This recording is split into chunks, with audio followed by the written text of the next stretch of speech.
All right, obviously we went ahead and traded the first round pick, the 10th pick overall, and really felt like the value that we were looking at. Very rarely can you do that when you can cash that into a first round pick in 2018 and then add a third round on top of that. Very unique situation for us. Felt good about that, and then really felt good also about the pick a few minutes ago with Tre'Davious White. Solid person, solid football player, a guy we had on our board.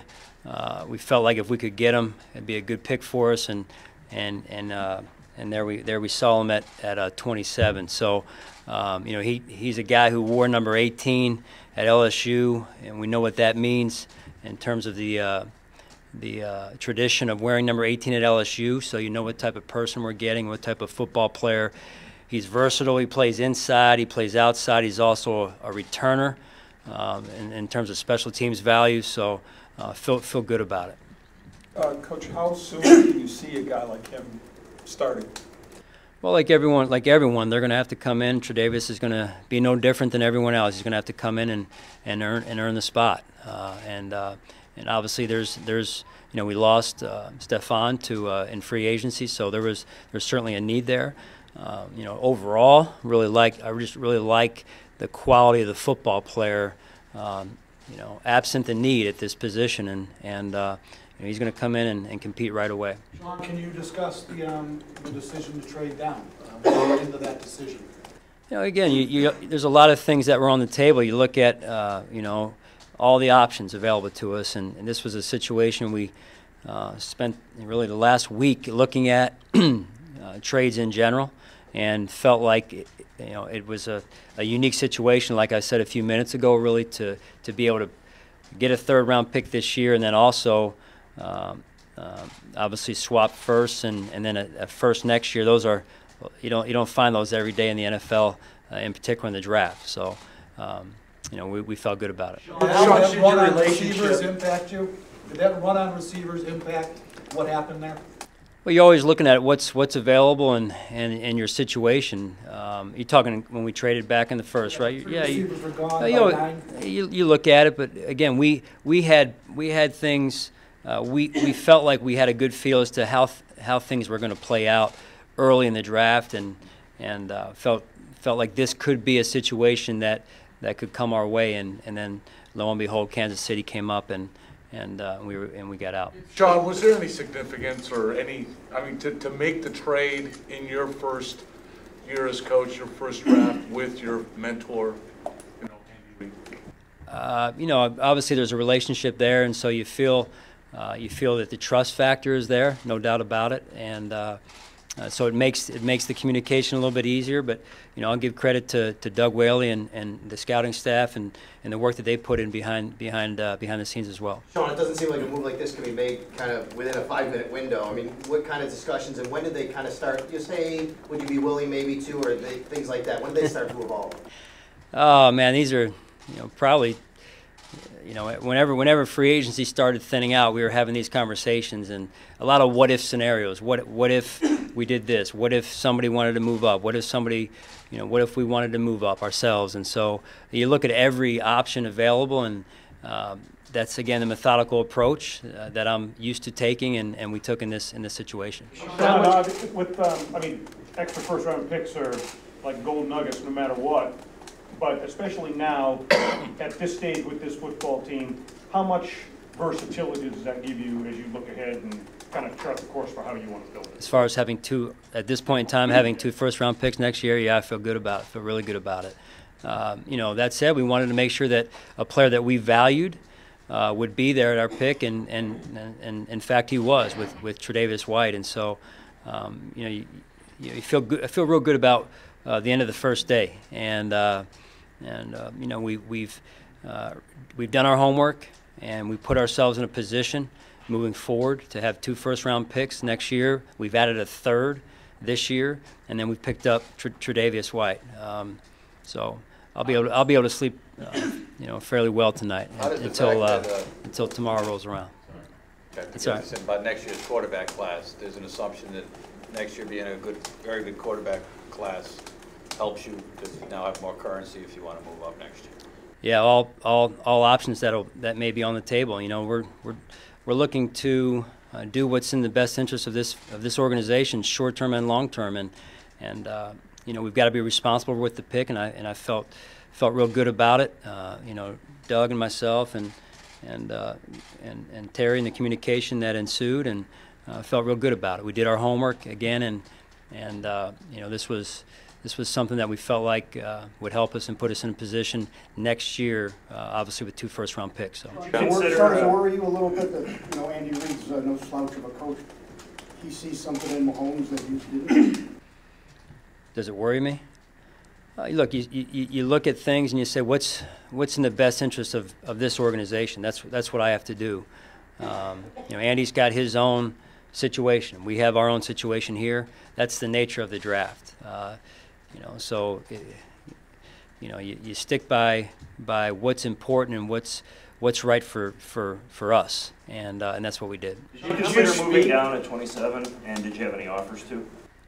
We looked at a couple things. You know, I just didn't feel like it was. We didn't feel like it was right at this time. We looked at a couple of situations that were on the table as well at 27.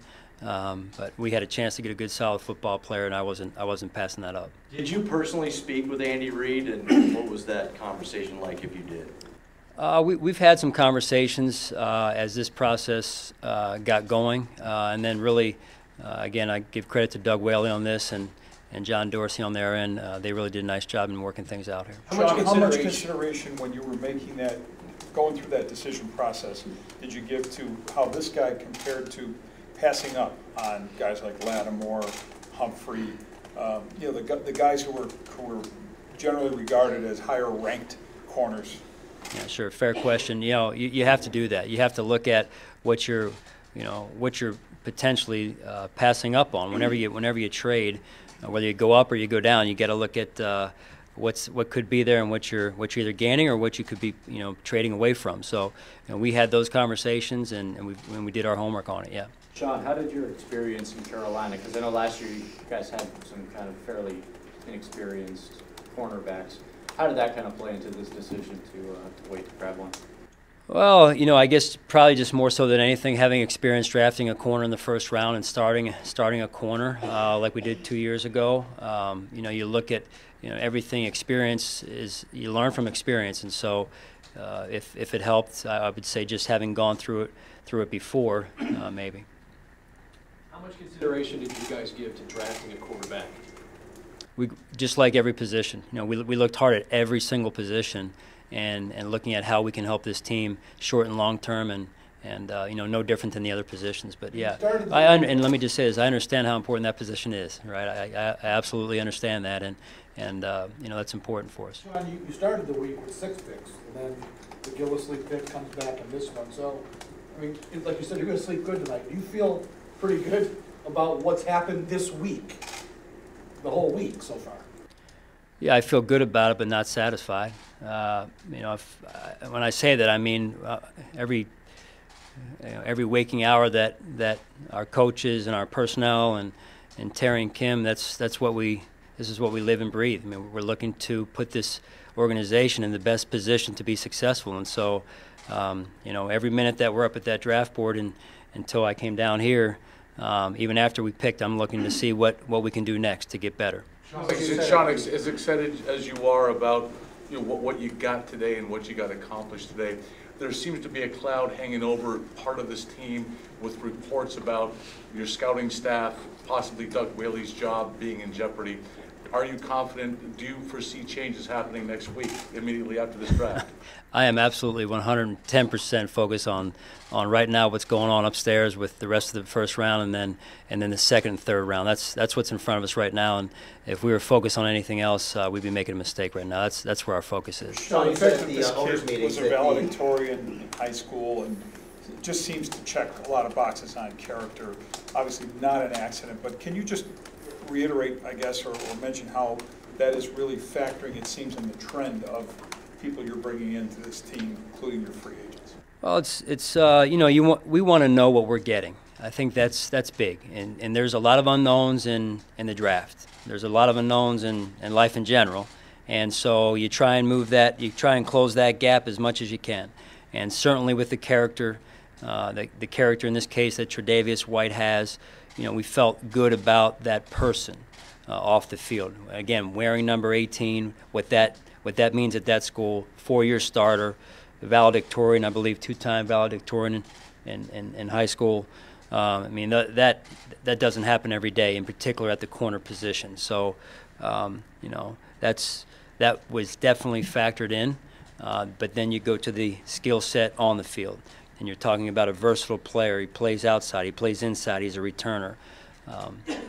He's going to have to earn the right, just like all of our players, just like myself. So I feel good about it. You said at the owners' meetings you were going to build the defense around corners who can tackle. There's some who say he's not really that physical of a guy compared to some of the other corners in this draft. Can you kind of just tell us how comfortable you are with, you know, his physicality and his tackling ability? Right, our corners are going to tackle, and Tre'Davious no different. So, you know, that was part of the evaluation process. We're able to check that box, and you know, that's an identity that'll be shaped as we continue to move forward as a defense and as a football team. Coach, how does it feel to have the first player of your era as head coach selected, and it's done, it's in the books? Yeah, I feel good about it. I feel real good about it. Like I said, you know, again, first day in the books, feel good about it. I feel like our homework has paid off. Our research and our time that we've put into it put us in a good position. Now I'm ready to start thinking about, again, what I said, what's going on upstairs right now, and how we can get better tomorrow. You know, another situation, another opportunity for us to get better tomorrow, and that's what we're looking forward to right now. But feel good about it. You know, be able to sleep a couple more hours tonight, and you know, you feel good about when your hard work pays off, and that's not only mine, but the staff upstairs, the coaches, and everyone from the cafeteria staff to the whole organization. I mean, this is good for the Buffalo Bills organization, and so you feel good about it from that standpoint for sure. Sean, you mentioned character a bunch. I mean, were there any guys that just weren't on the board because of red flags in that area? There's guys that yeah, you'd say weren't on our board. Yes, there's guys that were not on our board. I'm not going to get into those names specifically. I'd just rather not at this point. But you know, our board may be different than other people's boards. But you know, we're looking for certain things, and so character is part of our evaluation process. Yeah. So, thanks, guys. Appreciate it.